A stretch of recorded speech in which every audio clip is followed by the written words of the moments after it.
My beloved brothers and sisters, today we continue our journey through the blessed life of Muhammad, peace be upon him. The one whom Allah sent as a mercy to every heart, every nation and every soul that seeks guidance. But before his message spread across the world, before revelation descended in the cave, before the Quran touched a single heart, Allah was preparing the path in the sacred valley of Mecca, beneath mountains that stood like guardians over time. There was an ancient trust passed down from Prophet Ibrahim and his son Ismail, may peace be upon them. A well hidden beneath the sands, a grandfather chosen for a divine discovery, a vow written by destiny itself. This was not a coincidence. This was Allah shaping the story long before the world knew the name Muhammad, may peace be upon him. So come with me. Let us return to the valley of Zamzam, where mercy flowed before prophecy and where Allah's plan revealed its first signs of light. After the year of the elephant, calm returned to the valley of Mecca. The house that Ibrahim and Ismail, may peace be upon them, raised stood unharmed, and the people of course spoke in hushed tones about the miracle that they had witnessed. Among them walked a man whose dignity matched the sacred trust he carried. Abdul Muttalib Hashim, keeper of the Kaaba, and soon to be rediscoverer of a mercy buried beneath its shadow. One night in the Hajj beside the Kaab, Dalib slept, and a voice called him in a dream, "Dig Tiba." He woke up and asked, "What is Tiba?" Silence. The next night, "Dig Ba." What is Ba? Silence. On the third night, "Dig Alun." What is Madna? Silence again. Then a fourth time, clear and insistent, "Dig Sum." He asked, "What is Sum?" The answer came, "A well that shall never run dry. It will give water to the pilgrims forever." He was also directed to its signs near the place where Quraysh slaughtered their offerings, between the two idols, at a spot where an anthole is pecked and soft earth lies between refuge and blood. He woke with a heart trembling between awe and resolve. Zum, the well of his, had been hidden by Jurham generations ago. Now Allah was guiding him to uncover it. At dawn, with only his eldest son Al-Ijhar beside him, Abdul Muttalib took a pick and began to dig. The men of Quraysh crowded around. "What do you seek?" They said, laughing. "You will find only dust." He continued, deeper, then deeper, until his tools struck stone and a gush of pure water burst forth. "Akbar," he cried, his voice echoing against the ancient walls. He had found Zum. The laughter turned to clamor. The clans shouted, "This is our well. Share it with us." But Abdul Muttalib answered gently yet firmly, "Allah has singled me out for this. He showed me its place." The dispute grew heated until they agreed to take the matter to an aged soothsayer. In the north, a caravan set out across the barren land, the empty tracks that swallow the unwary.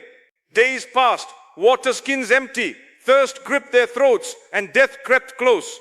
Seeing the despair on their faces, Abdul Muttalib said, "We will not surrender our souls to the sand. Each man dig his own grave so that your companions may bury you when death arrives. But I will remain seated, calling upon my Lord. Perhaps Allah will send relief." They dug and sat waiting for the end. Then Abdul Muttalib rose, walked to his camel and mounted. And at that moment, by the mercy of Allah, a spring bubbled beneath the hoof of his mount. Water gushed out clear and sweet.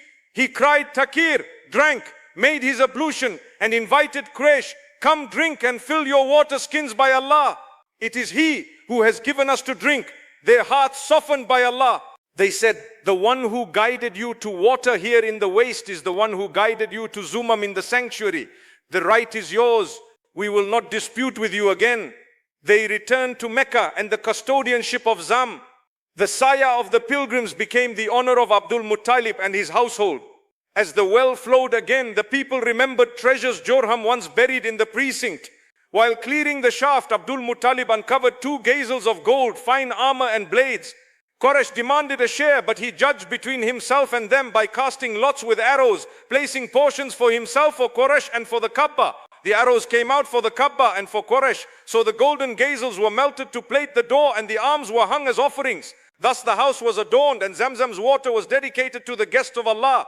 Yet Abdul Muttalib had only one son when Zam first opened, and he yearned for a lineage that could protect the sanctuary and serve the pilgrims. In that yearning he made a vow, "O Allah, if you grant me 10 sons who reach maturity, I will sacrifice one of them for your sake."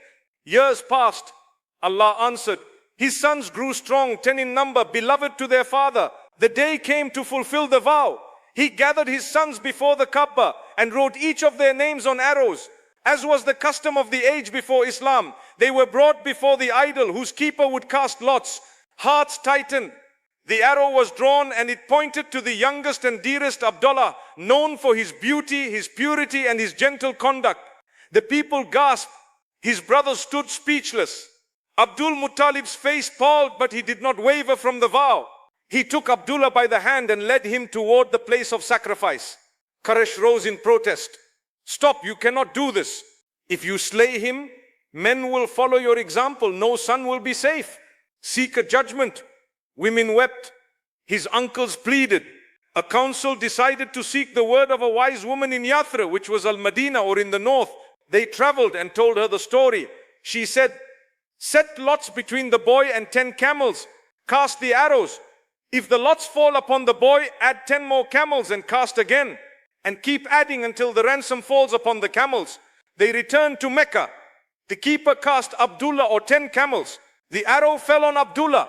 They added 10 more camels, 20 camels. Again the lot fell on Abdullah, 30, 40, 50. Each time the arrow pointed to the boy, the number climbed to 100 camels. Once more the lots were cast. At this time the arrow fell upon the camels. Allah Akbar, the valley exhaled. Abdul Muttalib, fearing the old habit of misfortune, said, cast again to be sure. They cast the second and the third time, and each time the ransom fell upon the camels. Then he sacrificed the full 100 the sanctuary and forbade any hand to withhold meat from man or beast. Thus by Allah's decree, Abdullah was spared, the father of the one who would be a mercy to the worlds. May peace be upon him. In the wake of relief, people asked Abdul Muttalib about his vow.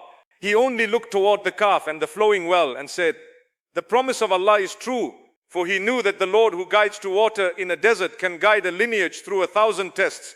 Years later, when revelation shone upon Abdullah's son, verses descended that echo the mercy already written in the story. Your Lord has not forsaken you, nor has he detested you, and surely what is to come is better for you than what has gone before. And your Lord will give you and you will be pleased. And in another reminder of relief after the trial, did we not expand for you your chest and lift from you your burden which weighed upon your back and raise high your mention? Indeed, with hardship comes ease, and indeed with hardship comes ease. Zoom flowed again by a dream and a shovel.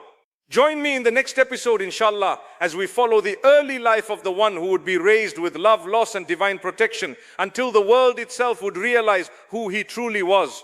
Sah Muhammad.